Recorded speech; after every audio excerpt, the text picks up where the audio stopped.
Zombie means one who returns from the dead and is usually depicted as being devoid of consciousness. It is accepted that zombies are far removed from the concept of humanity and their only goal is to feed. This feeding mainly occurs with human flesh. Although we might think of zombies as a 20th century concept, their origins actually date back much further. Nearly every culture has stories of beings who have returned from the grave, reanimated, and were once human but have now lost their humanity. However, the story of zombies in the modern sense begins in West Africa. When slavery began in America in the 17th century, thousands of West Africans were loaded onto ships and brought to America. Their first stop was often the island of Haiti in the Caribbean. This process led to an increase in the black population on the island of Haiti. The African slaves brought with them their beliefs, which they mixed with American culture to create the Voodoo faith. While many people think of Voodoo as merely witchcraft, it is actually a belief system. According to this belief, Voodoo sorcerers can kill people and raise them from the grave to make them their slaves. This belief forms the foundation of the zombie mythology. In Voodoo belief, zombies are often depicted as beings under the control of a sorcerer, stripped of their will. These zombies are considered neither dead nor alive and act against their own volition. What Voodoo sorcerers actually did was poison people with various toxins from fish. The poisons would induce a comatose state, making their pulse drop to undetectable levels. This would lead others to believe the poisoned individual was dead. After being buried, the person's pulse would return to normal, and they would be dug up by the sorcerer waiting at the grave, or they would emerge from the grave themselves. This process could leave permanent damage in the poisoned person's mind, turning them into a dazed state.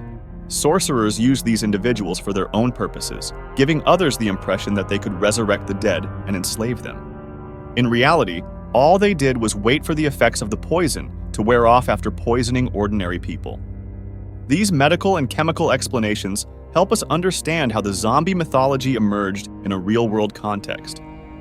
The methods of Voodoo sorcerers have provided a scientific basis for zombie stories and shown how these legends have been shaped in the Western world. Individuals who revived shortly after being buried have been a phenomenon throughout history, including in modern times. There were periods when bells were hung in cemeteries for cases where people were presumed dead and buried. A rope would be tied to these bells, with the other end attached to the deceased's finger. If the person in the grave was not yet dead, they could ring the bell with the rope on their finger and try to make their presence known. Such bells were used in certain periods and regions. However, with the advancement of modern medicine, the need for such methods has been eliminated. The concept of zombies, along with this belief system in Haiti, began to spread into popular culture, especially in the 20th century. The first zombie movie was White Zombie, directed by Victor Halperin in 1933. The story begins with a couple named Madeline and Neil coming to Haiti to celebrate their wedding. However, a businessman named Charles Beaumont, wanting to sabotage their wedding to have Madeline for himself, turns to a local sorcerer named Murder Legendre. Legendre tells him that he can turn Madeline into a dead zombie and thus control her. The film creates tension and horror, using elements of brainwashing, zombies, and voodoo magic. Neil struggles to save Madeline, facing Legendre's powers and the zombies. White Zombie stands out among the horror films of its time and is known for Bela Lugosi's unforgettable performance. The film, reflecting the mysterious and dangerous atmosphere of Haiti, is an important example of the horror cinema of its era. Today's zombie movies often deal with the same themes as each other. They critique issues such as the struggle of humans against each other rather than against zombies, leadership conflicts, and the lack of trust. However, zombies have been so embraced by popular culture today that these critiques are often overlooked. Viewers tend to enjoy the exciting zombie chase scenes, or the scenes focused on survival efforts in the movies. So, why are zombies so fascinating to us? Many people feel tense watching films with horrific scenes, and situations where people are harmed can also be distressing to us. So why, despite all this, do we find pleasure in seeing zombies killed in movies or video games? Besides just killing, we often use explosives, dangerous weapons, cutting tools to kill zombies in painfully ways, or find enjoyment in watching them die. As humans, we instinctively tend to avoid dangerous things. Zombies appear to us as a natural threat, because we normally believe that once people die, they should no longer pose a threat. However, zombies break this norm. Despite being dead, they continue to live, disrupting people's sense of security. Therefore, The fear and hatred towards zombies shake the fundamental sense of safety in humans. Moreover, even the slightest scratch from a zombie could turn you into one, making the situation even more aggravating.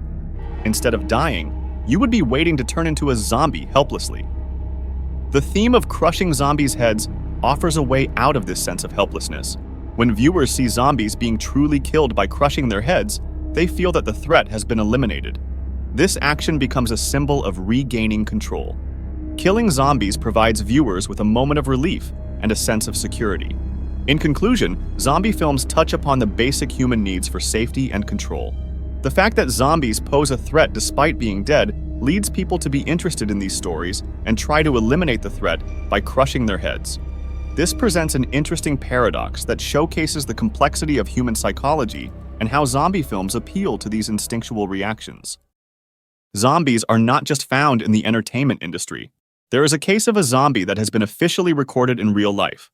For this, let's go back to Haiti. Here, an unprecedented event occurred. A man named Wilfred Doris was buried and then stood up again 18 months later. The Supreme Court of Haiti officially declared this man a zombie.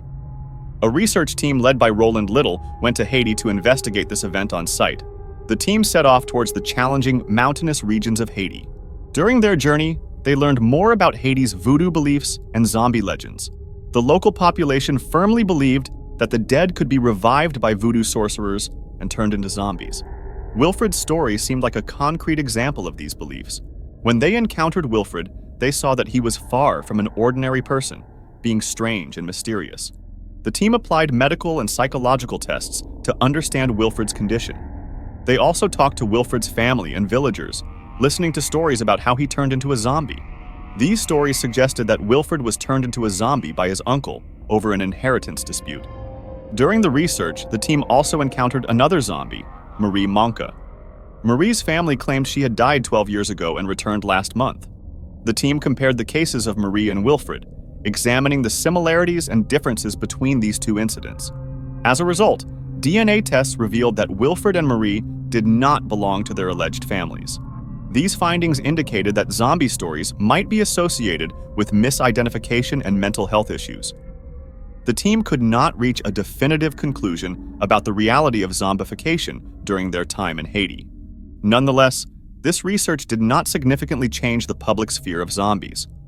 In movies or games, the origins of zombies are explained through scientific viruses, infections, or supernatural powers.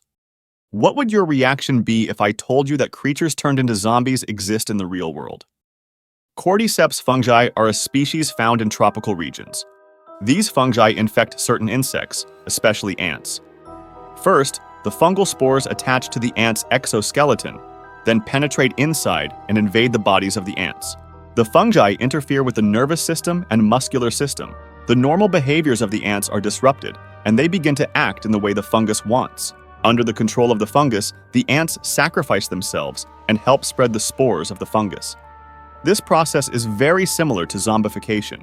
The impressive control mechanism of cordyceps fungi offers an interesting example of interactions between fungi and other organisms in nature.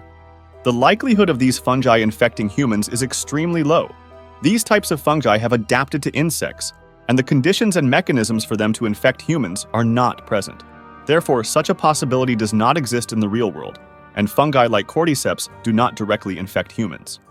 As a result, under natural conditions, the likelihood of fungi like cordyceps infecting humans is extremely low. However, in hypothetical scenarios such as genetic mutations, laboratory experiments, or malicious endeavors, the possibility of this happening could increase, but such scenarios are highly unlikely and would require enormous budgets. Zombie-themed movies, TV series, and books span a wide range, and zombies within this genre exhibit various characteristics. Generally, zombies are depicted as beings that have returned from the dead and usually feed on human flesh. However, the characteristics, origins, and weaknesses of these beings vary greatly in different works. Here are some types of zombies. Slow-moving zombies. These zombies are typically seen in older horror movies. They have low intelligence levels and very slow movement abilities. Their greatest weakness is their slowness, but they can pose a significant threat when in large numbers. Fast and strong zombies. These zombies display superhuman speed and strength. They can be stronger, faster, or bigger than they were in their previous lives. Their ability to move quickly and be strong makes them much more dangerous, but they are usually vulnerable to physical damage and can be killed with heavy blows to the head. Intelligent zombies. In some works, zombies are shown to have a certain level of intelligence or even memories. They can organize among themselves, predict how their prey might behave, form emotional bonds, and exhibit human behaviors. Their ability to interact with humans makes them unpredictable, but this can also make them more easily manipulated. Sunlight-affected zombies. In some stories, zombies are sensitive to sunlight or specific types of light. They hide from sunlight or cannot move without it. Their sensitivity to light makes it easier to fight them during daytime hours, but they pose a greater threat at night. Non-contagious zombies. These are zombies that do not spread through a virus, bacteria, or other pathogens, but are instead resurrected for supernatural, magical, or science fiction reasons. Such zombies typically have their own unique origin story and are often associated with individual transformations or special rituals. This means there is not an automatic transformation after every death. The spread rate of these zombies might be lower, but they are harder to control because the transformation process can be less understood. Zombies with supernatural powers. In fantasy narratives, some zombies may possess supernatural powers, making them more akin to ghosts or monsters than to regular zombies. These types of zombies are often seen as a curse. Examples include individuals of significance in their previous lives or those subjected to a certain curse. Their supernatural abilities make them particularly dangerous, but they usually have specific weaknesses or conditions that limit their powers. Self-healing zombies. Some zombies have the ability to quickly heal physical damage they sustain. This is often seen in virus-originated zombies. Their high healing rates make them difficult to kill, but damage to their brains is usually permanent.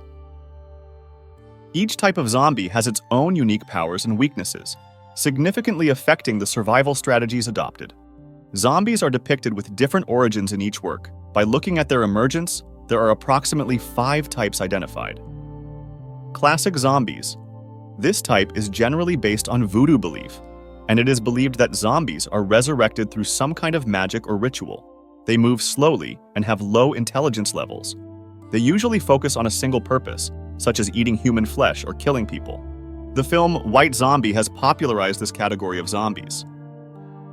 Virus-based zombies. This type is based on the idea that a virus, bacteria, or other pathogens transform people into zombies.